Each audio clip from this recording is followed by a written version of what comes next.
I didn't think this would happen.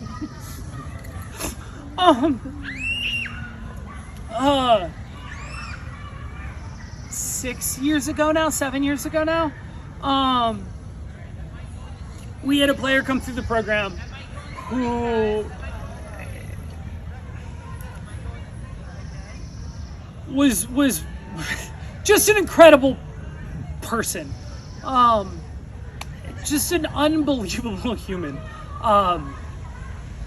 Everything as a coach, everything you want out of a player, not just, would work hard, but cared so much about everybody that he interacted with. Really touched everybody. I mean, this is the player who as a senior was just going up to every single freshman, making sure that they felt welcomed and included, because this sport and this community and this team meant so much to him, and he wanted to make sure that it meant so much to everybody else.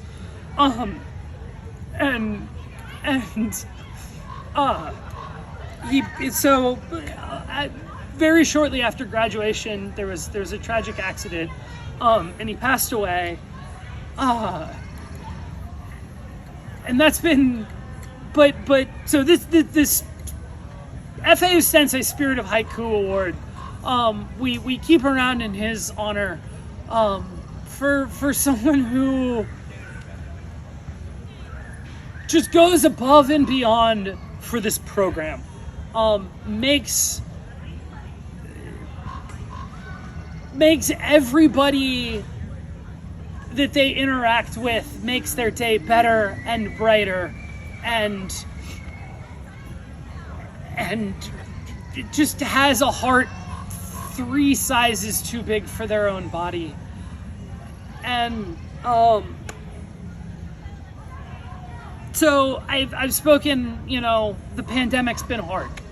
It's been really hard for all of us trying to figure out how we get through on the day-to-day. We're spending a lot of time at home. We're spending a lot of time not seeing our friends, not seeing the people that we care about, not being with our teammates, not being in our communities. And that wears.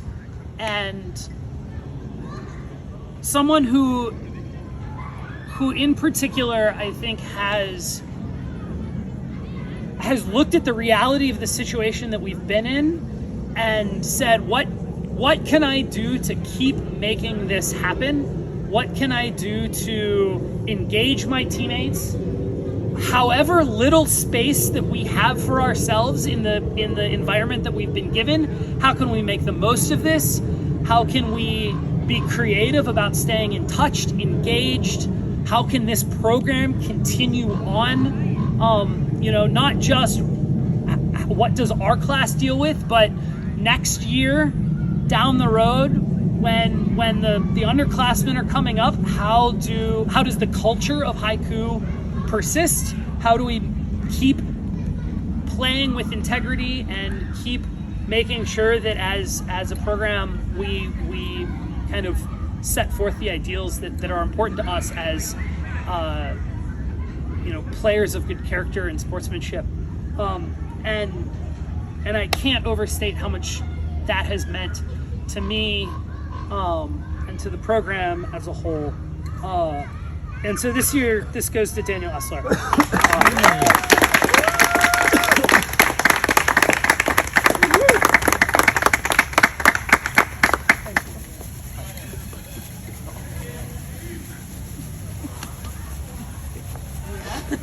Okay, well, I don't think anybody is going to be surprised about who this award is going to, so I'm just going to say their name up front.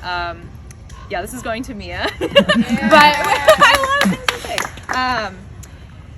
Yeah, I think, so I remember Mia, I think maybe even the year before they started at Berkeley High.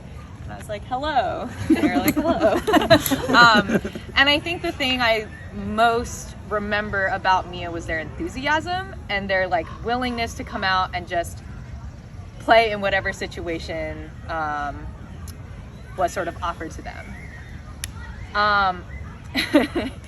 like, I don't think we ever had a competitive enough environment for Mia and like for the kind of player like they are. But I think for me, like one of the things that I think of when I think of Spirit is like how you show up regardless of the environment that you're in. And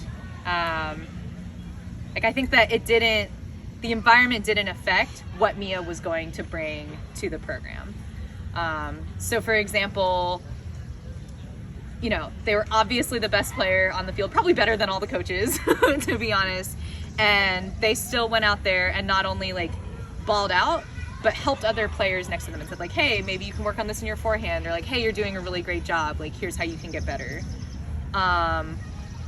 They played on the boys team on red, and when they were concussed, went out and were like the loudest sideline we have ever seen. Signs, megaphone, all the pom-poms, like to try to bring the energy they could with like what they had and not being able to be out on the field.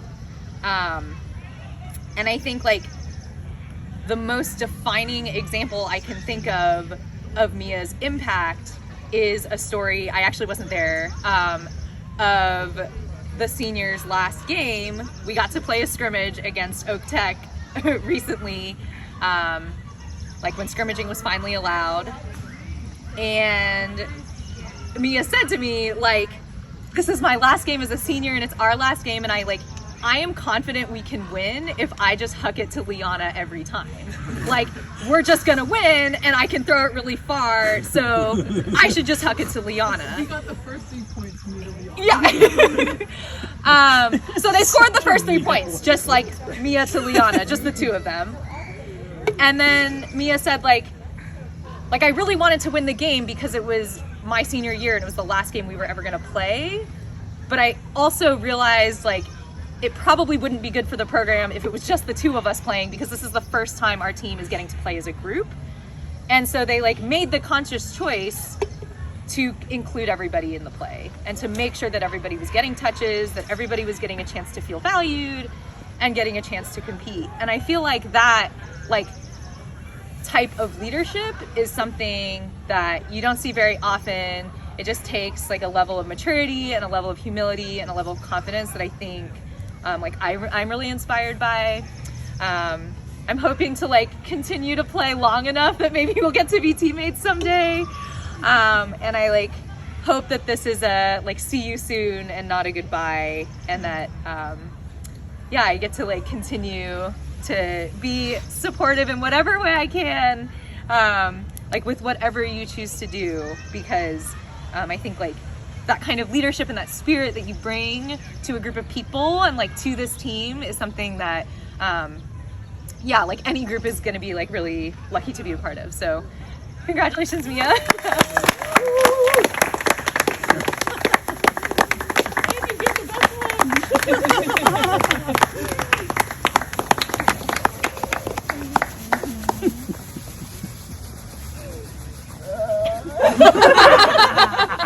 Don't look.